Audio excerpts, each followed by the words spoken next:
né, da filosofia espírita. E geralmente quando a gente fala desse tema, é importante a gente lembrar que o espiritismo ele tem praticamente 160 anos de existência. Então significa dizer que a grande maioria de nós, de todos nós, somos espíritas pela primeira vez. Estamos tendo contato com o espiritismo pela primeira vez. E ao ter o contato com a doutrina espírita pela primeira vez, as maneiras, comportamentos, atitudes, pensamentos, a maneira de perceber as coisas, ainda ela fica, de uma certa forma, atrelada a todo um processo atávico psicológico de mais de 20, vamos dizer assim, séculos de conhecimento. Por nós já termos vivido em outras estruturas religiosas, principalmente o cristianismo, praticamente 20 séculos, nós geramos um processo de uma educação judaico-cristã. E essa educação judaico-cristã é que nos direciona. Seja nós que já estamos já numa idade um pouco mais avançada, onde nós usufruímos desse conhecimento, seja os mais novos que, ao receber as orientações dos seus avós, dos seus pais, receberam essa mesma educação. Existe, naturalmente, alguns movimentos, algumas estruturas na sociedade diferenciando, não concordando ou não aceitando esse processo, mas esse processo ele é um processo educativo da humanidade, gerado há praticamente há 20 séculos, sem contar o período ainda período mosaico em si. E quando a gente chega no meado do século XIX, quando Allan Kardec ele publica a obra O Livro dos Espíritos, ele então faz um corte, né, um novo paradigma para a humanidade. Então esse novo paradigma, para que ele possa ser entendido, para que ele possa ser aceito, não vai ser na primeira geração. A primeira geração que somos nós, estamos tendo contato, mas ainda fazemos contrapontos com teorias ou pensamentos outros. Tanto é que a gente vem na casa espírita, mas a gente tem alguns procedimentos, comportamentos diferenciados. Isso é normal. Inclusive, o fato de eu já ter vivido, já ter existido em outros momentos, em outras práticas religiosas, principalmente práticas esotéricas, ao chegar na doutrina espírita, é como se eu quisesse fazer, de uma certa forma, uma adaptação comportamental, uma maneira como fazer. Então, é importante da gente falar desse tema numa tribuna, para que a gente saiba que nós estamos num processo de construção desse conhecimento espírita. Ainda vamos precisar de algum tempo, né? Quando estivermos reencarnando aí na segunda, na terceira, na quarta geração de pessoas que já tiveram contatos com a doutrina espírita, aí o procedimento comportamental da sociedade ela vai modificando aos poucos. Por isso que a proposta espírita não é uma proposta de renovação imediata. Por isso que quando se fala que o momento atual do planeta, no mundo de regeneração, vai transformar o planeta de uma hora para outra, isso não vai acontecer. Até porque não é assim que funciona o processo. Muitas das vezes a gente acredita, pelas algumas informações que é passada, às vezes sem muito critérios, dizendo que daqui a 50 anos, 60 ou 100 anos, a Terra vai estar uma maravilha. Tem um planeta chupão que vai levar metade embora, o povo ruim, e vai ficar só o pessoal bom na Terra. Eu sempre lembro, quando eu falo disso, para cuidar, para ver se tudo não está na relação do que vai, né? E pode ser que tu vá também junto. Então, essa visão apocalíptica, que nós aprendemos em outras crenças, às vezes nós queremos trazer para a doutrina espírita, para explicar. Por exemplo, a ideia do inferno, a ideia de demônio, de Satanás, a gente traz para a doutrina espírita e coloca nos espíritos obsessores. E vê os espíritos obsessores como se fosse inimigo, como se fosse algo estranho, criado, sem uma visão real. E aí eu aprendo na doutrina espírita que ele é um espírito igual a nós, um irmão igual a nós. É um espírito amigo. Ou às vezes é alguém que nós ferimos ou criamos dificuldade. A nossa casa espírita, o Amor e Unidade do Apóstolo, lá em Florianópolis, às vezes, num atendimento fraterno, as pessoas aparecem e algumas pessoas dizem assim, meu pai está muito acamado em casa, está muito doente, está no hospital, já no processo terminal, não dá para você fazer uma prece aí para evitar que o meu pai desencarne? E a gente coloca o nome, orienta que o processo de desencarne é normal, vai acontecer naturalmente, mas a gente coloca o nome da pessoa, daquele ente querido. Passado um tempo depois, a pessoa desencarna, é natural, né, pelo processo normal. Aí a pessoa vai lá e volta lá, vem cá, não dá para vocês fazerem uma prece, não, para tirar meu pai lá de dentro de casa? Ou seja, o pai desencarnou, qual é o local que o espírito vai que lhe tem mais afinidade? Aonde ele vai se sentir bem? É o próprio lar, é junto das pessoas. E ao fazer isso, aquele que percebe a presença dele acha que é o demônio, acha que é o Satanás. Imagine o pai agora virou Satanás, virou demônio. Então, por isso que a gente tem que entender que a doutrina espírita tira essas bengalas psicológicas, ela esclarece que os espíritos são todos filhos de Deus, todos foram criados para o bem, ninguém foi criado para o mal. O desvio do caminho do bem é uma escolha, é o livre-arbítrio de cada um, mas todos chegarão à prática do bem. Então, essa proposta já modifica muito do conhecimento existente. Por isso que nós vamos trabalhar essas questões numa visão socio-antrocultural e espiritual, para perceber o quanto a gente pode, deixa eu mudar aqui, o quanto a gente pode entender a respeito desse assunto. Primeiro, é a ideia de Deus. Quando a gente vai pegar a ideia de Deus e o que foi apresentado de uma forma pelas crenças, a gente vai ver que na doutrina espírita tem uma proposta diferente. Quando Allan Kardec questiona, na primeira questão do Livro dos Espíritos em relação a Deus, ele não pergunta quem é Deus. Porque se fosse quem, a gente estaria num tempo e no espaço querendo achar essa figura, querendo determinar essa figura. E teria um outro aspecto a partir do quem. A gente estaria, talvez, dizendo que o Deus espírita é melhor do que o Deus A, o Deus B de outra crença. Porque é isso que acontece nas crenças. Porque um determina como é que é a característica do seu Deus e diz que aquele Deus é mais poderoso do que o outro. Tanto é que as grandes guerras que aconteceram na humanidade foi de origem religiosa. Ponto de vista, atitudes sociais, comportamentais dos indivíduos. Tanto é que Allan Kardec não pergunta quem, mas o que é. E aí os espíritos respondem que Deus é a inteligência suprema e causa primária de todas as coisas. Ou seja, numa visão filosófica, mostrando que Deus é a origem de tudo. E se Deus é a origem de tudo, e nós vamos conversar um pouco sobre isso, se ele está estruturado dentro desse processo, né, soberanamente justo e bom, só cria as coisas para o bem, e se existe o mal, é o bem distorcido. A origem não é divina. Então, por isso que é importante a gente entender esse processo. Ao longo do tempo, nós fomos sendo construído o nosso pensamento, a maneira atávica psicológica, ou seja, o atavismo psicológico nosso é uma origem desse processo de adoração. Tivemos várias fases de adoração para elevar o pensamento a Deus. Resultado de sentimento inato, e naturalmente, acima de um ente, né, essa visão de um ente supremo. Existe em todos os povos, em todos os lugares, de forma diferente, pensamentos, atitudes diferentes. E aí foi mais ou menos nesse processo assim.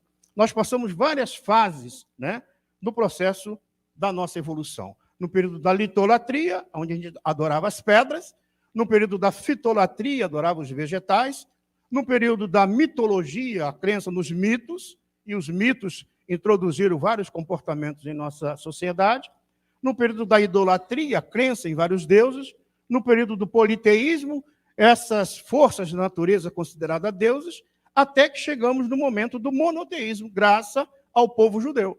Por isso que a nossa educação é judaico-cristã. A origem da ideia de um Deus único, ela vem dos hebreus, né? Quando eles saem do Egito e passa esse pensamento. Isso começa a dar um direcionamento da mente humana. Tanto é que é considerado, a partir do momento do Cristo na Terra, a maioridade espiritual do planeta começa a modificar. Então, a nossa origem, por mais que a gente não consiga identificar agora, pelo a nossa ligação na matéria e não lembrar as outras vidas que tivemos, mas a nossa origem se perde ao longo do tempo. E ao se perder ao longo do tempo, o nosso entendimento naturalmente repercute, naturalmente, o nosso comportamento, um pouco dessas maneiras de crenças que nós já tivemos nas vidas anteriores. Tanto é que a gente sempre tem que dar um jeitinho. Tanto é que a gente vem no centro espírita para tomar um passe, mas a gente acha que o passe não é bom, então a gente vai na Umbanda, na Quimbanda, vai em tudo quanto é banda para dar um jeito, né? Porque acha que precisa de mais alguma coisa, porque não entendeu ainda como é que é a proposta espírita. Bom, aí nós estudando, né, lendo aí a obra da nossa querida Joana de Ângeles, Autodescobrimento, ela vai tratar de um assunto muito interessante, que o professor Miriam Lopes, psiquiatra, psicólogo, né, cubano, ele vai trazer a ideia do pensamento, esse pensamento que ele foi sendo construído ao longo do tempo. Então, ele vai falar do pensamento primário, o pensamento pré-mágico, o mágico, o egocêntrico, o lógico e o intuitivo. Não vou entrar em detalhes de todos, mas vou passar aqui para vocês terem uma ideia. Esses pensamentos primários, por exemplo, nós temos aí uma fase da linguagem instintiva sensorial, o período aqui da herança genética, onde nós aprendemos e vivenciamos, tem aí a nossa historicidade filogenética, que é a origem das espécies, e sócio e mesológico, né? Fatores mesológicos. São filogenéticos e a partir desses processos socioculturais também que nós aprendemos. Nós entramos aí, passamos nessa fase, entramos no período pré-mágico, a ideia do medo, do prazer, o período das cavernas, das palafitas, aonde nós temos aí o período da fitolatria, da idolatria, desse processo de adoração. As grandes transições ocorreram, aí tem o período mágico, a era agrária, o monodismo, nós temos aí das construções, as cidades. Então, hoje, se nós temos hoje essa pólice, né, organizada, começa aqui, ó, nesse período aqui.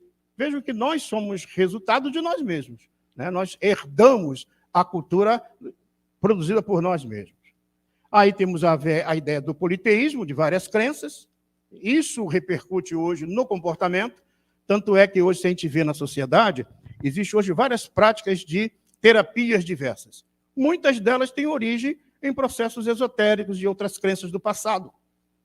E isso é bom para a sociedade? Claro que é bom para a sociedade. Tanto é que hoje, alguém quiser fazer alguma terapia em alguma prática que acha mais concernente com o seu entendimento e o seu aceite, basta ir no SUS, porque a própria lei hoje no Brasil estabelece essas diversas práticas, né, alternativas para ajudar as pessoas.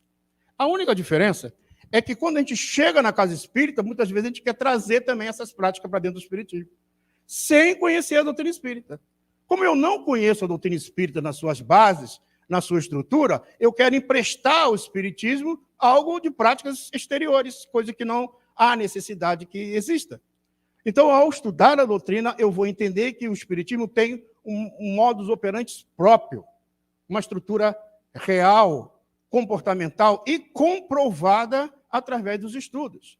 Basta ver a ação dos espíritos. Por exemplo, muitas vezes a gente tem medo da morte. A gente tem medo como é que vai ser do outro lado.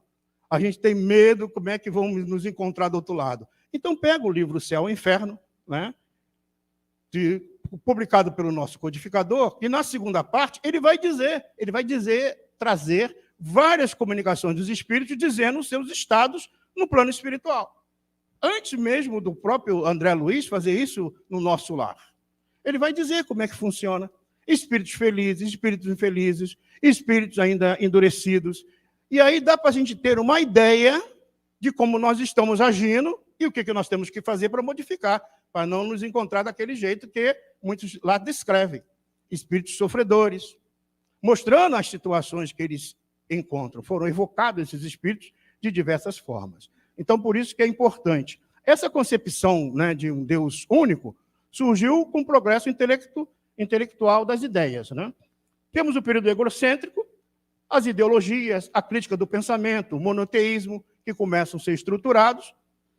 E aí nós temos a parte de Moisés, cerca de 3.400 anos antes de Jesus, que é o período judaico-cristão que nos alimentam também a nossa informação. Então, qual seria a verdadeira adoração? Essa adoração verdadeira. E aí os espíritos vão dizer que a verdadeira adoração é a adoração do coração. Temos aí o período lógico, que aí nós começamos a participar da lógica, da razão, do entendimento. Foi aí, então, que surge a doutrina espírita no meado do século XIX, justamente naquele caldo cultural, né, da França daquele período crítico, e o período intuitivo, que é o período que nós agora estamos sendo levados a entender ou aprofundar. Então, é importante a gente verificar que esse período, né, da evolução orgânica mental, ela está atrelada à nossa condição moral de hoje, a nossa maneira de hoje de viver os nossos pensamentos. Então, no período da litolatria até o monoteísmo, foram construções mental-emocionais criadas para o nosso crescimento como pessoa. Então, existem 4 situações, 4 alternativas para nós, entendido ao longo do tempo. A primeira alternativa para a alma, ou o espírito, ou o homem, né, após ao além-túmulo, nós temos a primeira dela, a absorção no todo universal.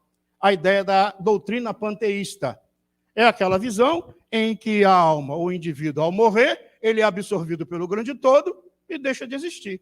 Ele faz parte desse grande todo. Essa teoria é muito confortável, principalmente para aqueles que fazem alguma coisa errada e acreditam que um dia vai ser absorvido e pronto, vai deixar de existir, vira fumacinha ou algo parecido. Né? Veja que é uma questão até meio cômoda, essa teoria dessa criação. A outra é o nada. Essa teoria do nada, doutrina materialista, né? Por que essa doutrina ela é tão atrelada ao nosso comportamento? Porque a gente acredita que também, ao morrer, não existe nada. A ciência, por exemplo, ao dessecar o corpo, não acha a alma, diz que a alma não existe. Então, vejo que esse é um comportamento até que relaxa os relacionamentos sociais. Por que eu vou me preocupar com o outro, por exemplo, se eu vou morrer e amanhã vai desaparecer? Por que eu vou me preocupar em fazer a maldade, em criar dificuldade para as pessoas? Por que eu vou perdoar? Então, muitas das vezes, a visão que eu tenho como base de entendimento, me leva a ter o comportamento social. A outra, que é mais profunda em nosso psiquismo, que está atrelada à nossa maneira de viver, é essa educação judaico-cristã. A ideia do céu e a ideia do inferno. Foi basicamente isso que nós aprendemos. Antigamente, basicamente, só tinha essas 2 hipóteses. Se você é bom, vai para o céu, Campos Elíseos, ou vai para o inferno, né, que é aquele que agiu mal. Mas chegando ali no meado, né, do século IV, por exemplo, século V, os reis falaram assim, mas peraí, eu sou um déspota, tirei a vida de vários súditos, eu vou para o inferno? Eu que sou de sangue nobre? Não, dá uma mudada nisso aí. Aí criaram o purgatório. Aí do purgatório dá para sair.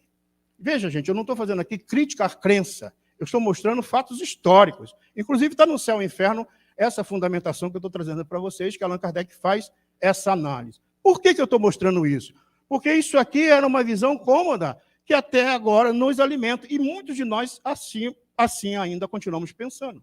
E fazemos essa mistura com o conhecimento espírita. Tanto é que a doutrina espírita ela não fala, não orienta sobre as penas eternas, os sofrimentos eternos. Existe para todos, sem exceção, por mais vil, por mais criminoso que seja o indivíduo, a probabilidade de ele progredir e se tornar um homem de bem, porque todos somos filhos de Deus. Eu acredito que a maioria aqui assistiu o filme Nosso Lar. Quem assistiu, por gentileza, só para voltou à mente de vocês? Então, muitas vezes as pessoas assistiram o filme Nosso Lar, principalmente na nossa casa, na época que saiu no cinema, e alguns companheiros, ao assistir o filme, depois, né, na nossa casa, um deles virou para mim e disse assim, Sidney, eu descobri uma coisa terrível. Eu falei, mas o que foi? O filme foi tão bom. Eu descobri que o umbral espírita é pior do que o inferno católico, né? Porque o pessoal achou que o inferno católico era bem melhorzinho do que a visão do André Luiz no umbral. E aí, depois, alguns disseram, né, até uma companheira disse assim, eu não tenho medo do umbral. Aí, por que, dona Ana? Não, primeiro que a lama lá é medicinal, vai acabar com as rugas. E segundo, que chegando no umbral só tem gente conhecida. Então, Sidney está aí, vai estar todo mundo lá, não te preocupe. Por que o umbral é uma região onde vamos passar? É na região do umbral onde nós desgastamos os processos mente-emocionais do que nós nutrimos durante a nossa vida na Terra. Os pensamentos negativos, as ideias de vingança, de ódio, de rancor, de desequilíbrio. E ao desencarnar, nós ficamos nesse estado, não é local, mas é um estado mental-emocional, onde precisamos melhorar nossa qualidade mental. Por isso que nós passamos, às vezes, horas, dias, anos, ou às vezes até séculos, nessas regiões. Então, por isso que a doutrina espírita, ao falar sobre isso, ela não está dizendo que é uma pena sem remissão. Ela está dizendo que há uma probabilidade da alma se recuperar quando ela se reequilibra. Nesse livro, O Céu e o Inferno, há uma mensagem de um espírito que já está preso ali há alguns anos naquelas regiões, e ele, então, à medida que ele vai se esclarecendo, ele vem dando as mensagens de como ele pensava. Ele vem mostrando que o egoísmo é a origem de toda a dor, de todo o sofrimento do ser humano. ele vai mostrando que a abnegação é a origem de toda a virtude. E ele vai mostrando exemplo, falando dele. E aí, à medida que ele vai melhorando, ele vai relatando o seu estado num plano espiritual. Então, existem essas três hipóteses, né, para a nossa visão na Terra. E aí, quando Kardec traz a ideia de Deus, que Deus, como inteligência suprema e causa primária de todas as coisas, é construído a partir daí, do pensamento divino, apresentado pela doutrina espírita, um novo paradigma para a humanidade. Por isso que, ao entrar na doutrina espírita, precisamos fazer essa ressignificação de conceitos, de ideias, de pensamento. Se não fizermos isso, nós vamos continuar emprestando ao espiritismo aquilo que não lhe pertence. Por que eu falo assim?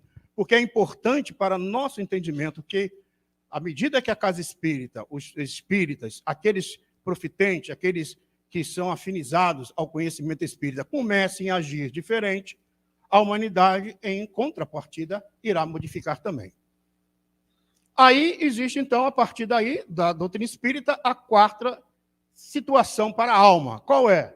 Da individualidade progressiva e infinita do espírito, onde nós já vivemos em outras reencarnações e vamos continuar vivendo ao longo do tempo. Esse é um processo normal. Então, o espiritismo é uma ciência nova que vem revelar aos homens, por meio de provas irrecusáveis, a existência e a natureza do mundo espiritual e a sua relação com o mundo corporal. Então, mostrando que o mundo espiritual é pré-existente e sobrevivente a tudo.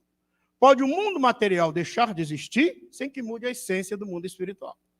Então, mostrando que a nossa origem é espiritual.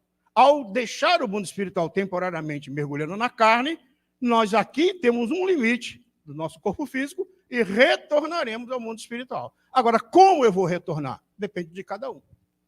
Então, na medida que nós vamos interagindo. Na questão 614 e 615 do Livro dos Espíritos, Allan Kardec vai questionar sobre Deus. E os espíritos vão dizer, Deus, né, sobre as leis divinas, ele vai falar que Deus, a ideia de Deus, o pensamento de Deus, né, Deus é eterna e imutável como o próprio bem.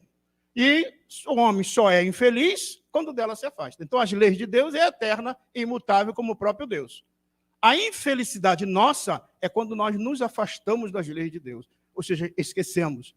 Aí, muitas vezes, as pessoas falam, Sidney, mas então, eu que não estudei lá os 10 mandamentos de Moisés, né? Eu não aprendi lá no catequismo, lá, esses ensinamentos, então eu não sei, eu nem me lembro, né, qual é o mandamento A, o mandamento número 4, 5, 6, não lembro. Aí ele pergunta na questão 621, aonde está escrita a lei de Deus? Aí os espíritos respondem, na consciência. Então, todos nós temos as leis divinas em nossa consciência.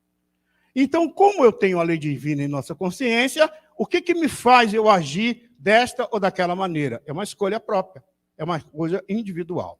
Então, o pensamento de Deus, a inteligência divina, em suas obras, né? Quanto mais consegue o homem penetrar nesses mistérios, tanto maior admiração deve lhe causar o poder e a sabedoria do Criador. Atributos divinos. Não sabemos tudo o que ele é, mas sabemos o que ele não pode deixar de ser. Então, Deus é eterno.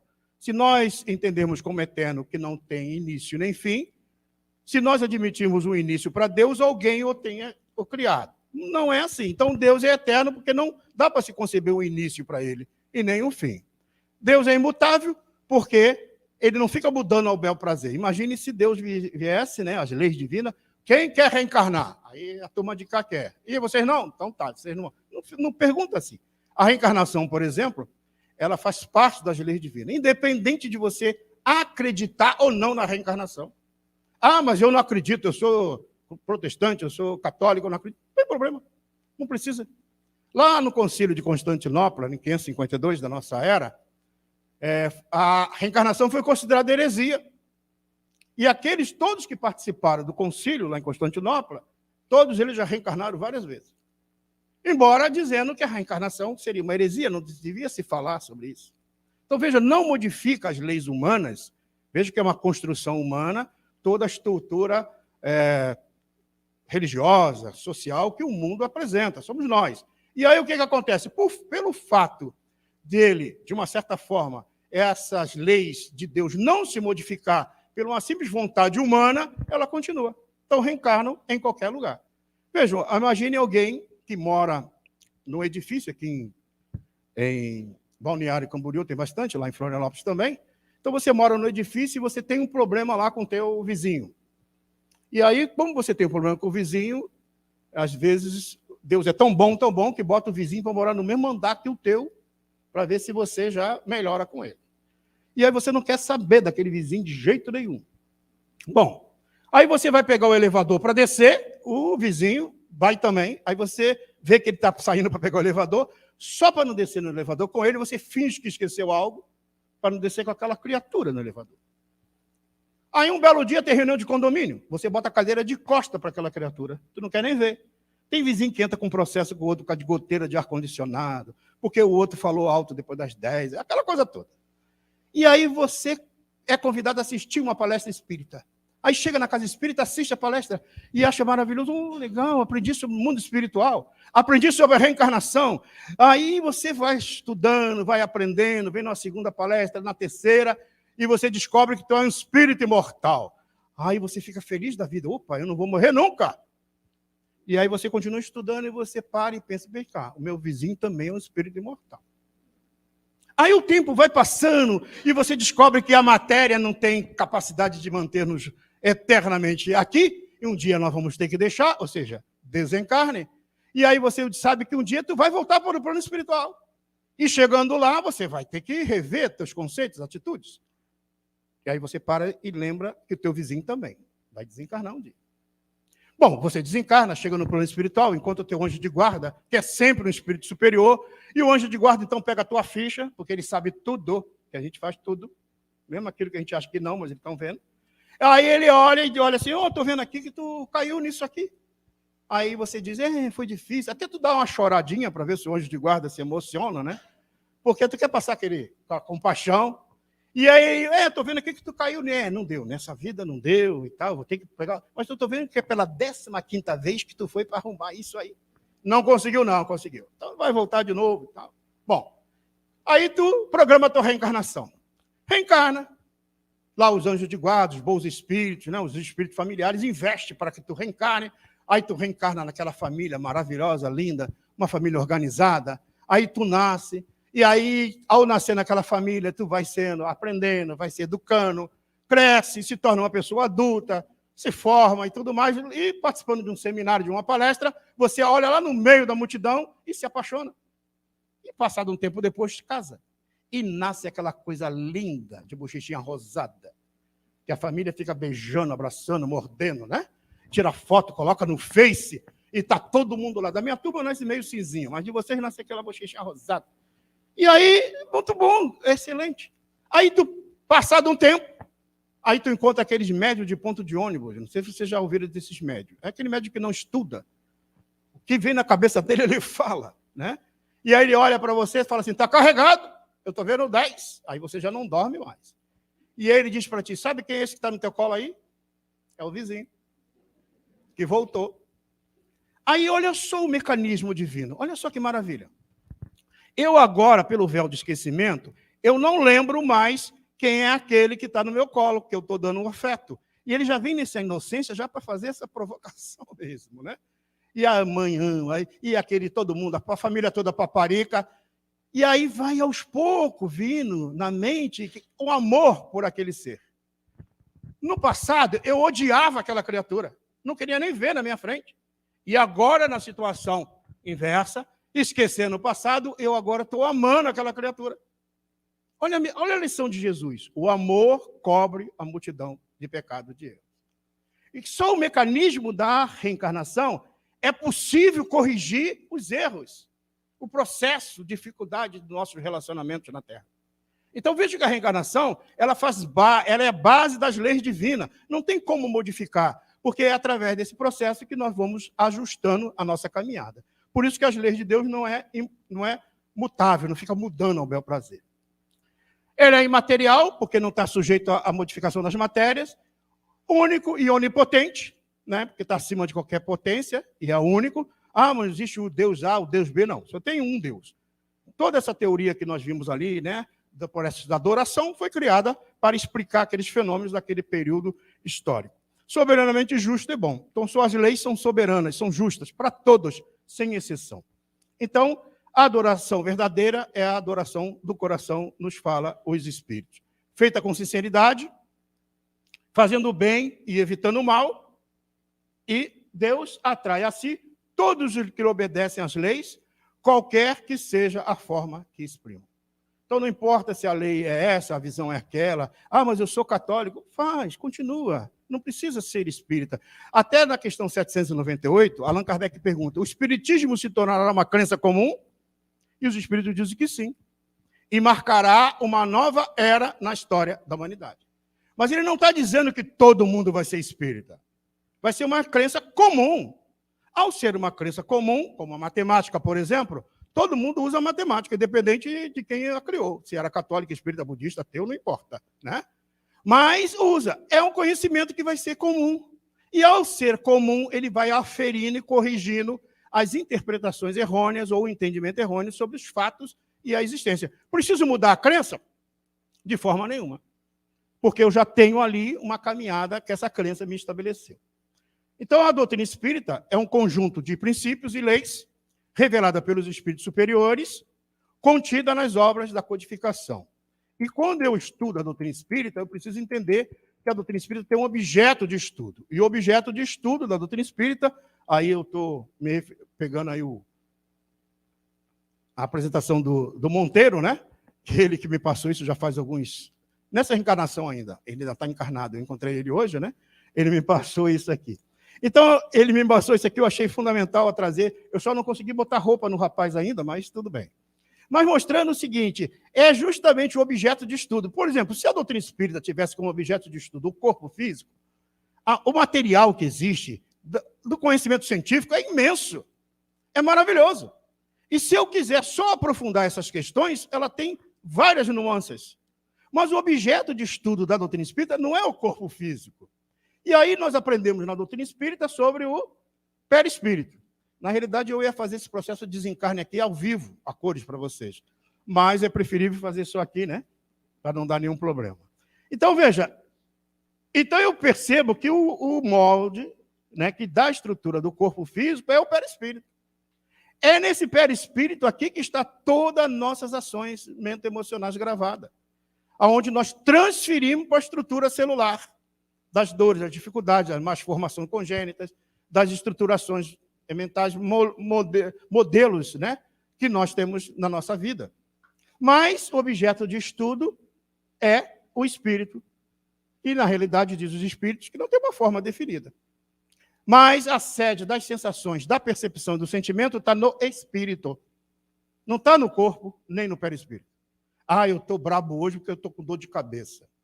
Eu te respondi mal porque eu acordei com o pé esquerdo. Porque às vezes a gente acorda assim, né? Com os dois pés esquerdos. E a gente bota a culpa em quem? No corpo. Diz Hahnemann, numa mensagem no capítulo 9 do Evangelho. Não é o corpo que dá cólera, a raiva. Quem tem raiva é o espírito. Então, às vezes, eu coloco culpa no corpo para justificar o meu comportamento, às vezes, desastrado. Tem algo que acontece com as senhoras aí da mudança hormonal que eu evito de falar. Então, ao estudar a doutrina espírita, eu descubro o quê? Como é que eu vou entender, então, a filosofia espírita? É a partir de algumas questões que eu posso fazer e encontrar onde eu posso encontrar essas respostas. Então, por exemplo, se eu pergunto quem sou, que eu estou em dúvida, ainda tenho dúvida quem sou, então eu sugiro estudar o Livro dos Espíritos. E aí, quais são as questões que você pode ler no Livro dos Espíritos para entender e responder essa pergunta? Basta ler da questão 1 a 1019. Aí você tem uma ideia de quem você é.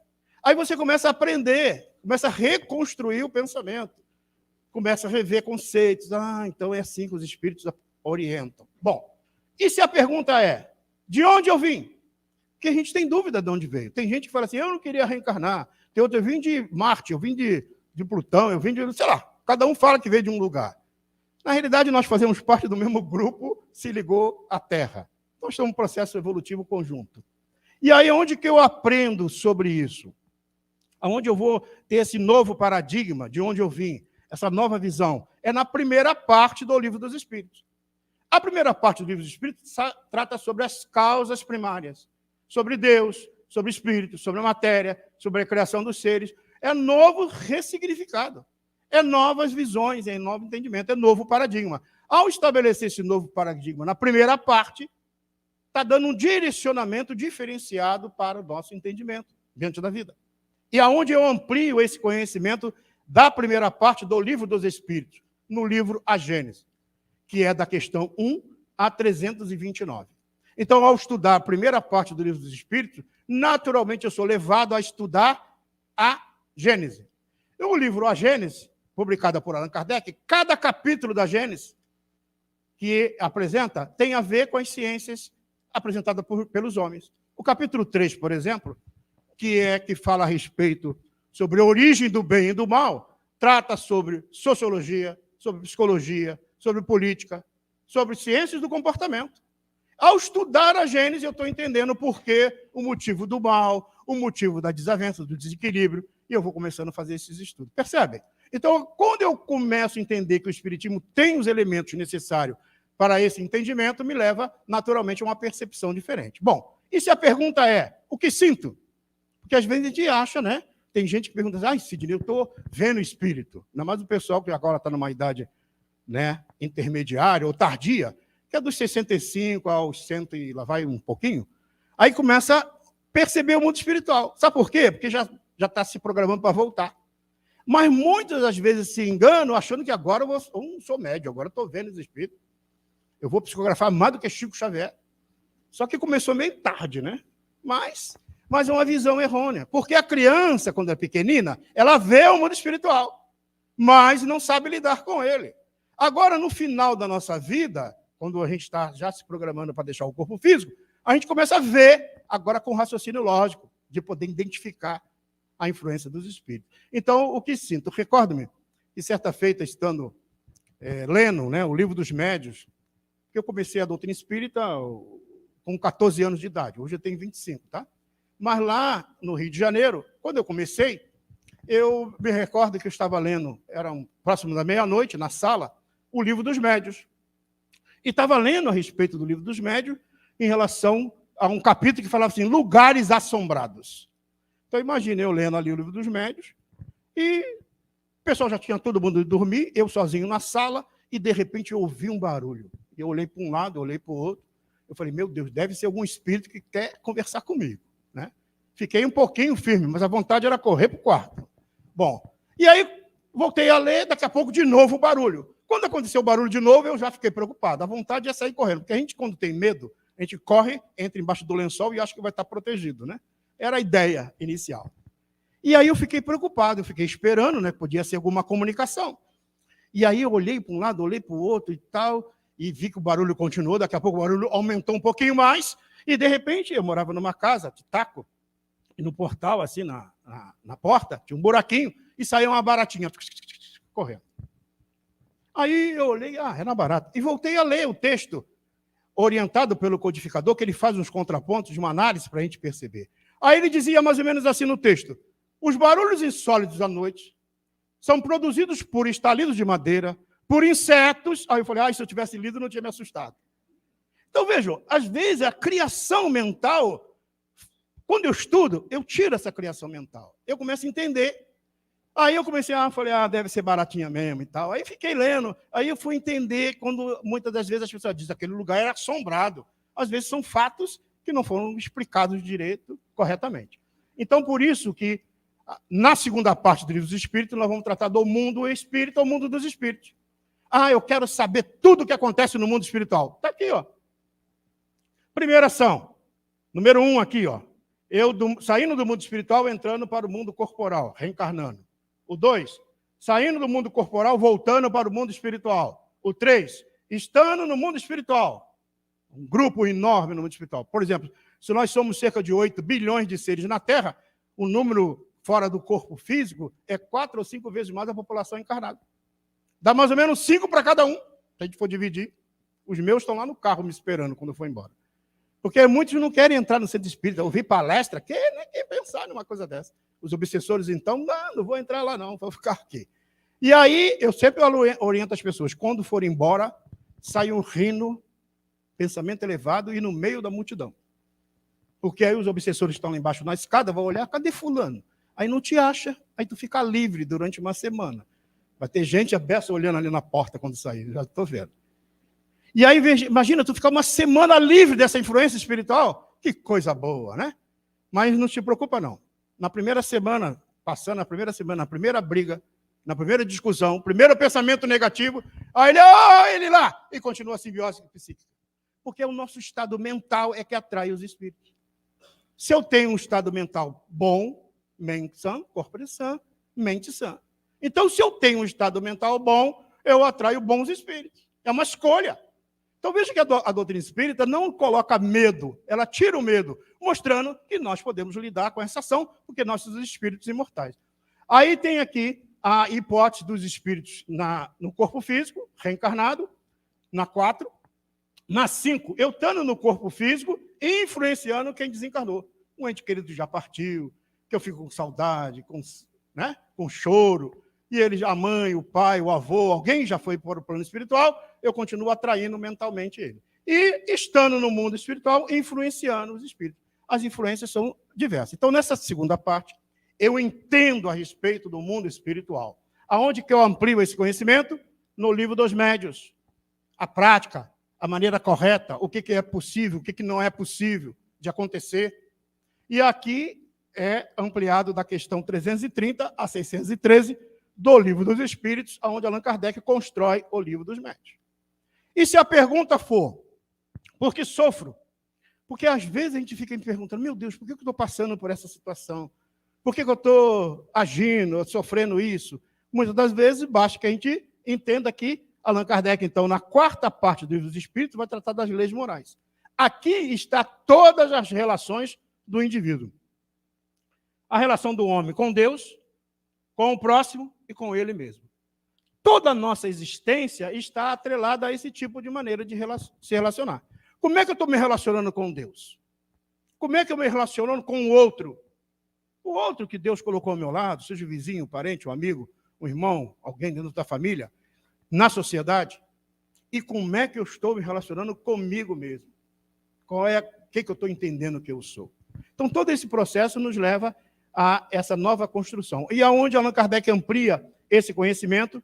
No livro O Evangelho segundo o Espiritismo, que é da questão 614 a 919. E, por último, nós vimos aqui na primeira parte, novo paradigma, para onde eu vou, né? De onde eu vim e para onde eu vou. Na segunda parte, eu vejo que sinto o mundo espiritual, eu entendo o mundo espiritual. Na terceira, eu encontro as leis que regem o mundo material e o mundo espiritual. O que falta? Consequências. Aonde eu vou entender essas consequências? É na 4ª parte do Livro dos Espíritos, para onde eu vou. E aí ele vai tratar das esperanças e consolações. Mostrando justamente o quê? Das penas iguais aos terrenos, das penas iguais aos futuros. É aqui onde Allan Kardec vai questionar sobre a ressurreição da carne no último dia, o estado da alma. É daqui desse capítulo, dessa parte, da 4ª parte do Livro dos Espíritos, que ele vai, então, estabelecer as linhas de análise lá no livro O Céu e o Inferno. Então, que é da questão 920 a 1019. Gente, se eu quero entender a doutrina espírita, é por aqui, ó. Essa é a estrutura, não tem outra. Eu posso até pegar alguns atalhos, conhecimento ali, acolá, buscar isso, aquilo, mas se eu não tiver essa visão aqui, integrada, desse conhecimento, eu não tenho como analisar as outras questões. É como se eu tivesse ainda faltando alguns elementos. É como se eu tivesse formado em uma cadeira qualquer. Vamos dar um exemplo aí na área da psicologia, por exemplo, e você se forma e no dia que tu se forma, alguém vira para ti e fala assim, e aí, o que tu achou da teoria freudiana? Aí tu fala, Freud? Eu nem sei quem é. Olha, você é psicólogo, pode não concordar com a teoria freudiana, mas não saber quem é Freud é a mesma coisa o espírita. Você é espírita, aí você não sabe da doutrina espírita, não conhece a doutrina espírita. Mas eu estou aqui, eu estou vindo nas palestras, eu gosto das palestras de A, de B, de C, maravilha. Mas é preciso que eu, cada um em particular, crie a sua maneira, entendimento para a construção. Porque a doutrina espírita é de livre exame. A doutrina espírita não tem sábios, não tem doutores, só tem um mestre, que é Jesus. Ninguém é doutor em espiritismo. Por isso que é importante que cada um, ao pegar esse conhecimento, não importa a faixa etária que esteja, por exemplo, os jovens da nossa casa espírita, estudam o livro dos Espíritos. Os jovens de 13, 14, 15, 16 anos estão estudando o livro dos Espíritos, questionam, perguntam, questão por questão. A construção do pensamento. Então, precisa-se ter uma proposta diferenciada para a humanidade. Por quê? Porque é essa construção que vai mudar os quadros da nossa sociedade. E é aqui que é a porta de entrada da doutrina espírita. Eu entrando por aqui, eu não vou ter dificuldade de perceber esse conhecimento. O espiritismo é a chave com o auxílio do qual tudo se explica de modo fácil. E para encerrar, eu vou só avançar aqui alguns slides para que vocês vejam que o mundo é assim, ó. A evolução do mundo ocorre assim. Nós já passamos no mundo primitivo, mundo de expiação e prova é o mundo que nós estamos vivendo. Esse mundo de expiação e prova é um mundo onde há uma predominância do mal em relação ao bem. No mundo de regeneração, que todo mundo está dizendo que já entrou, mas ainda estamos entrando. No mundo de regeneração, há uma predominância do bem em relação ao mal. E depois a gente entra nos mundos distosos, celestes e divinos. Tá? E aí, só para a gente poder entender como é, só para a gente poder ter uma ideia como é que é. Está lá no capítulo 3 do Evangelho segundo o Espiritismo. Como é que é lá nos mundos superiores os corpos dos seus habitantes? Olha só que interessante. Forma humana mais embelezada, aperfeiçoada e purificada. Aqui a gente puxa para lá, puxa para cá, estica e faz não sei o quê, bota não sei o que lá, né? Para tentar ficar bem bonitinho. Lá é normal. Materialidade. Não é a do corpo terrestre. Sem necessidade. Olha só. Sem doenças. Então não existe doenças no mundo espiritual, no mundo dos elevados. Os espíritos, os corpos não entram em processo de doenças.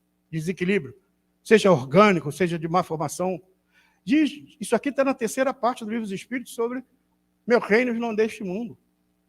Eu, estudando a doutrina espírita, eu encontro essas informações para a gente ter uma ideia como é que vai ser o futuro da humanidade. Sentidos mais apurados e aptos a outras percepções. Hoje nós usamos apenas 5 sentidos. A mediunidade seria um 6º sentido. E vamos ampliando. O peso. A leveza permite a locomoção rápida e fácil. Aqui a gente precisa se arrastar esse corpo pesado, né? Lá não, com facilidade. Crescimento rápido, a infância curta. Aqui a infância demora a se adaptar. Tanto é que a reencarnação de um ser, de uma criança, de um espírito, ele se completa aos 7 anos de idade. Então, até os 7 anos de idade, a criança continua percebendo no mundo espiritual. Depois ela amadurece os órgãos e deixa de perceber. E depois vai ter as crises mentais e emocionais na fase da adolescência, que é justamente na fase da adolescência que parece, tem alguns pais que me perguntam assim, Cid, eu acho que trocaram o espírito do meu filho, que mudou aquela criatura, não arruma o quarto, não toma banho, não é aquela coisa toda, né? Aí, olha só, o Kardec pergunta na questão 385, ele diz assim, o que acontece com a alma quando chega nessa fase da adolescência, né? Nesse período, final da adolescência, que muda o caráter? Olha que os espíritos respondem. É que o espírito volta a ser tal como ele era. Então, como é que ele era em vida anterior? Amortecido pela matéria e esquece, mas depois volta a sua mente no período da adolescência. Por isso que essa confusão mental da turma. Ele não consegue dar conta, o que ele faz? Se anestesia a mente com a droga, com o álcool, com vícios, comportamento desajustado. Vejam como a humanidade ainda precisa avançar. Duração da vida, proporcional ao grau de adiantamento dos mundos. A morte sem decomposição, não causa pavor. Ou ele desencarnou, já está fora do corpo. Ou eu estou agradecendo o meu corpo aqui, o jumentinho. Estou aqui falando com vocês, pronto, não tem pavor nenhum. Comunicação facultada, livre pensamento, transmissão, meu Deus, livre transmissão do pensamento. Imagine aqui, na Terra, se a gente tivesse adivinhar um pensamento um do outro, né? Deve ter gente pensando assim, meu Deus, esse moço não para de falar, né? Então, veja, olha só, lá a transmissão do pensamento é livre. Relações entre os povos, sempre amistosas, não tem guerra, não tem briga, ninguém fica querendo pegar o outro vizinho, então todo mundo se ama, né? Não existe guerras, senhores e escravos, porque nós entendemos que todos são filhos de Deus. A autoridade respeitada por todos e exercida com justiça, é a moral, o equilíbrio. Supremacia advém da superioridade moral e intelectual dos indivíduos. Sentimentos inferiores não existe. Não existe essas coisinhas boas aqui que o pessoal diz que é bom, né? Ódio, ciúme. Tem gente que diz, amor é ciúme, é nada, é desequilíbrio patológico, né? Cobiça, inveja, não tem. Sentimentos superiores, todos unidos pelo amor e a fraternidade. O mal não existe. Posse dos bens adquiridos pelo processo da inteligência, alegrias proporcionadas pela eterna luz, eterna beleza, eterna serenidade da alma. Então, isso é o mundo superior. Aí vocês vão perguntar assim, mas Sidney, por que lá no mundo superior não existe doença? Porque não tem mente desequilibrada. É a mente que desequilibra a estrutura orgânica, mens-san, corpore sã. Todo mundo adivinha o pensamento do outro, sabe por quê? Porque ninguém pensa mal de ninguém. Ah, mas um dia vamos chegar? Vamos. Talvez daqui a 500, 600, 700, 1000, 2000 anos, a gente começa a mudar um pouquinho. Vejam, Jesus esteve entre nós há 2000 anos atrás. O que ele disse? Amai-vos uns aos outros. Só que a gente olha para uns aí e fala assim, acho que Jesus errou. Tem uma turminha aí que, meu Deus do céu.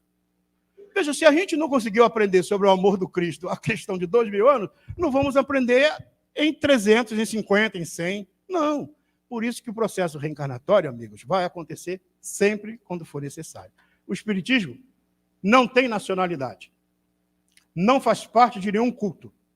E nem de nenhuma classe social. Conduz todos os homens à fraternidade universal. Então, através do processo reencarnatório, é que nós vamos modificando. Muitas das vezes a gente não lembra, mas a gente fica questionando, né? Ah, então esse pessoal lá do mundo superior foi uma turma escolhida por Deus para ficar lá. Não. Começou igual a nós, errando, criando dificuldade. E para encerrar, eu lembro apenas a história de um palestrante espírita, que ele caminhava fazendo palestra em vários lugares, e um belo dia ele chegou numa casa espírita, fazendo uma palestra, e ao fazer a sua palestra, ele percebeu que, sentado numa determinada fileira, quando ele falou algo, o homem fez assim. Ele falou outras coisas, o homem fez assim. E ele pensou, o palestrante, aquele homem está discordando de mim. Mas tudo bem, terminou a palestra, foi embora. Passado um tempo depois, foi convidado de novo para ir naquela casa, e chegando lá, percebeu que o senhor estava sentado quase no mesmo lugar. E continuou, fez sua palestra e tal, e percebeu que aquele homem fazia assim quando ele falava algumas coisas. Aí o homem falava outras coisas, ele fazia assim. O homem fazia assim. E ele ficou preocupado, falou, meu Deus, esse homem discorda de mim, que coisa. E quando terminava a palestra, ele não ia falar com o senhor. Passava, ia embora. E aí o tempo foi passando, e cada vez que ele ia lá, essa cena se repetia. E aí eu pensava o palestrante, eu vou estudar mais, porque agora ele não vai discordar tanto de mim.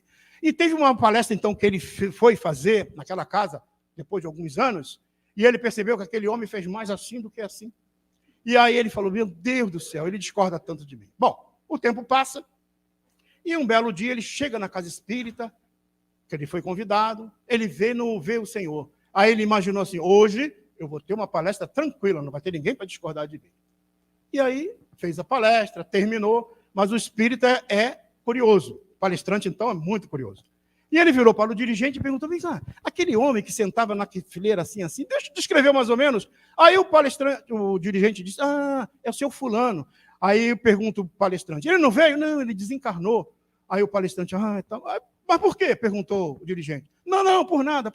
Bom, o tempo passa, não sei se vocês sabem, palestrante espírita também desencarna. Demora. Saiu de volta com 90 e poucos anos, né?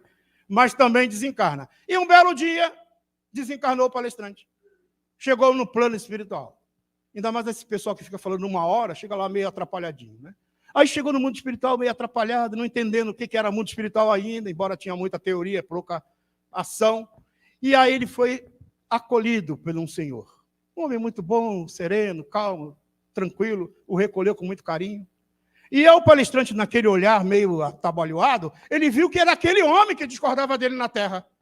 Falou, como? Ele discordava de mim, agora está aqui me recebendo? E aí conduziu ele para um local mais tranquilo, porque ele estava com a mente perturbada. E aí o palestrante, ainda muito perturbado, virou para ele, mas vem cá, meu amigo, você é aquele que me discordava comigo lá na terra? O que você discordava de mim? Agora eu quero saber. Aí o homem olhou para ele e falou, você é aquele palestrante, né? Cara, eu adorei as tuas palestras, muito boa, aprendi muito. Não, mas o senhor discordava de mim. Ah, desculpa, amigo, tu entendeu errado. É que quando você falava alguma coisa, eu falava assim, isso eu já faço. Você falava outras coisas, isso eu não faço. E aí eu ia para casa, diz o homem, eu chegava em casa e olhava, falei, meu Deus, tem tanta coisa que eu não faço, e começava a fazer. E aí eu fui melhorando, fui melhorando. Aí o palestrante disse, nem tudo que eu falei, eu fiz.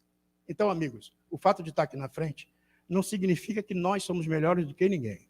Nós estamos no mesmo caminho, o único rebanho do Cristo, para construir uma nova sociedade. Se vai demorar 1000 anos, 2000, não importa, nós não vamos morrer nunca. A doutrina espírita é a doutrina do Cristo. E a doutrina do Cristo é a doutrina da transformação moral em qualquer época da humanidade. Muita paz.